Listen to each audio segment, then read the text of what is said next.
Hello बच्चों, let's start the question and the question says the most common respiratory substrate is पहला option maltose, दूसरा glucose, तीसरा fructose and last है हमारे पास starch. So let us start with our key concept.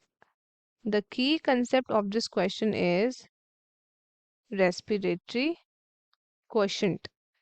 Respiratory quotient पे बारे में बात करते हैं.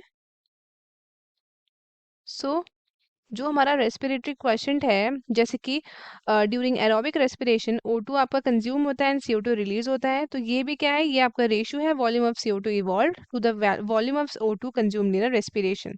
सो इसका एक फॉर्मूला है that is RQ is equals to volume of CO2 evolve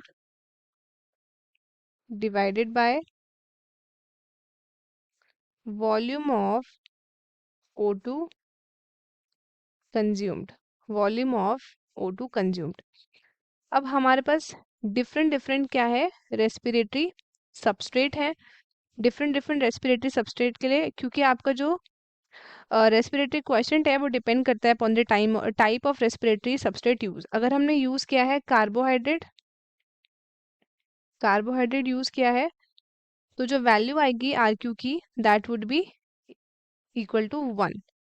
अगर हमने फैट्स यूज किया है और ट्रिपल मीथिन यूज किया है एज अ सबस्ट्रेट, तो जो वैल्यू आएगी दैट वुड बी 0.7.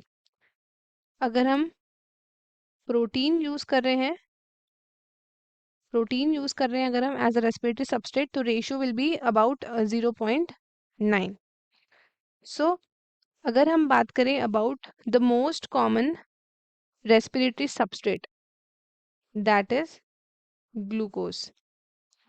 ग्लूकोज है आपका 1 मॉलिक्यूल ऑफ ग्लूकोज, ये प्रोड्यूस करता है 38 मॉलिक्यूल्स ऑफ ATP.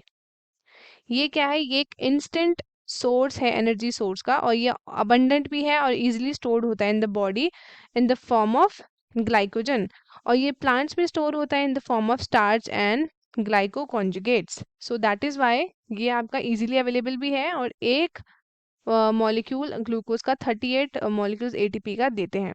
सो जो आपका मोस्ट कॉमन सबस्ट्रेट है that is maltose incorrect, glucose हमारा करेक्ट है, फ्रक्टोज हमारा इनकरेक्ट है एंड स्टार्च भी हमारा इनकरेक्ट है.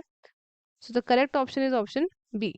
तो स्टूडेंट्स, आई होप आपको क्वेश्चन अच्छे से समझ आया होगा. All the best and thank you.